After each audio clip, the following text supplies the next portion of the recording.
I just had to let you know you're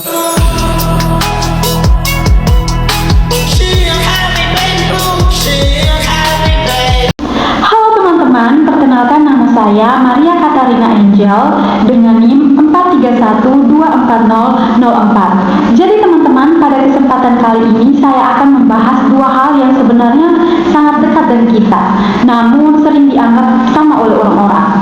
Padahal kedua hal ini sebenarnya memiliki perbedaan yang cukup signifikan, mulai dari pengertian, fungsi, maupun cara penerapannya. Mari kita bahas komunikasi dan public speaking. Menariknya, kita melakukan komunikasi setiap hari, tetapi belum tentu kita nyaman melakukan public speaking. Nah, pada video kali ini saya akan membahas mengenai komunikasi, kemudian public speaking, sampai perbedaan antara keduanya. Yang pertama, kita akan bahas komunikasi. Sebenarnya apa itu komunikasi? Komunikasi sendiri adalah proses penyampaian pesan dari komunikator kepada komunikan dengan tujuan untuk mengirim pesan dan dapat diterima baik oleh si penerima. Jadi komunikasi bukan hanya sekedar berbicara, tetapi proses pertukaran makna. Dalam komunikasi ada beberapa unsur, yaitu pengirim pesan, media, penerima pesan, dan feedback atau respon. Tanpa salah satu unsur ini, komunikasi bisa menjadi tidak efektif. Yang kedua, kita akan membahas asal-usul komunikasi. Secara etimologis, komunikasi berasal dari bahasa Latin yang artinya communicare. Communicare ini sendiri yang artinya berbagai atau menyampaikan. Hal ini menunjukkan bahwa sejak awal komunikasi memang bertujuan untuk menciptakan kesamaan pemahaman. Kalau kita melihat sejarah, manusia sudah berbicara sejak zaman purba melalui simbol, gambar, dan bahasa tubuh. Kemudian berkembang menjadi bahasa lisan, tulisan, hingga sekarang kita mengenal komunikasi digital melalui media sosial dan teknologi. Yang ketiga, kita akan membahas fungsi komunikasi. Komunikasi ini sendiri memiliki beberapa fungsi utama, yaitu yang pertama berfungsi untuk menyampaikan informasi. Kemudian fungsi yang kedua itu untuk memengaruhi orang lain, dan fungsi yang ketiga itu untuk membangun hubungan sosial. Dan keempat, untuk mengatur atau mengontrol perilaku dalam masyarakat. Contohnya, saat kita berbicara dengan teman, itu adalah bentuk membangun hubungan. Sedangkan saat kita melihat iklan, itu adalah bentuk komunikasi yang bertujuan untuk memengaruhi. Selanjutnya, yang keempat, kita akan membahas jenis komunikasi. Nah, komunikasi sendiri ini memiliki dua jenis utama, yaitu verbal dan non-verbal. Komunikasi verbal menggunakan kata-kata baik secara lisan maupun tulisan. Sedangkan komunikasi non-verbal menggunakan ekspresi wajah, gerakan tubuh, dan intonasi suara. Menariknya, dalam berbagai situasi, komunikasi nonverbal justru lebih kuat dibandingkan komunikasi verbal. Misalnya, seseorang mengatakan bahwa saya tidak apa-apa, tetapi ekspresi wajahnya menunjukkan sebaliknya. Yang kelima, kita akan membahas pentingnya komunikasi. Nah, dari penjelasan yang tadi telah saya katakan bahwa kita bisa melihat bahwa komunikasi adalah bagian yang tidak dapat dipisahkan dari kehidupan manusia. Tanpa komunikasi, tidak akan ada hubungan sosial, kerjasama, bahkan pemahaman antara individu.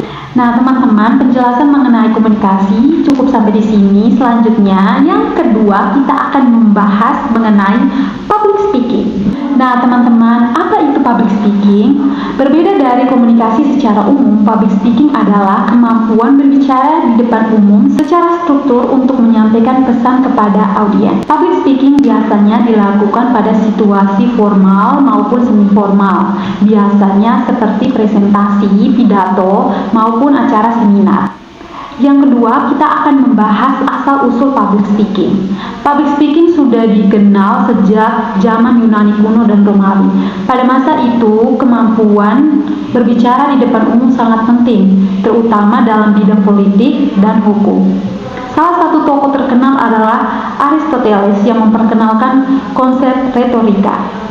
Menurutnya, ada 3 unsur utama dalam public speaking, yaitu ethos, pathos, dan logos.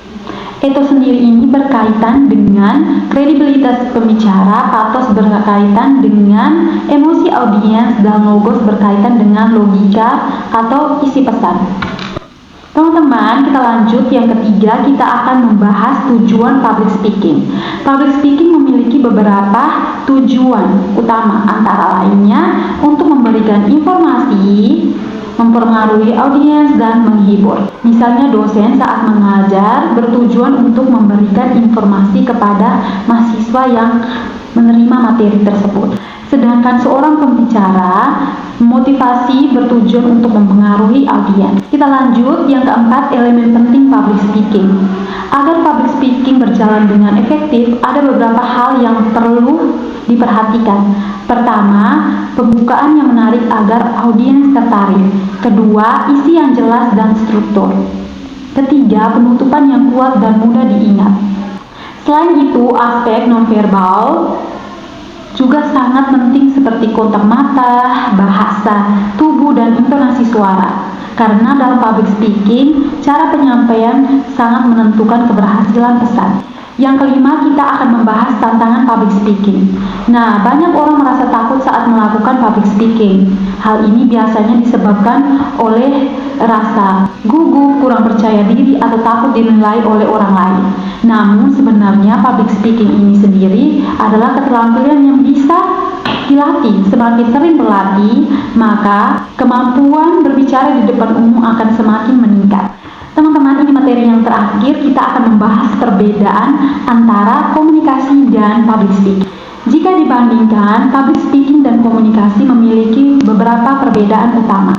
Komunikasi dilakukan setiap hari, bisa secara santai dan tidak selalu formal. Sedangkan public speaking lebih tertutur, biasanya dilakukan di depan banyak orang, membutuhkan persiapan matang. Dengan kata lain, komunikasi adalah dasar dari interaksi manusia, sedangkan public speaking adalah bentuk khusus dari komunikasi yang lebih kompleks. Nah, teman-teman, materi mengenai komunikasi dan public speaking kita telah selesai. Sebagai kesimpulannya adalah komunikasi dan public speaking merupakan dua hal yang saling berkaitan namun memiliki perbedaan.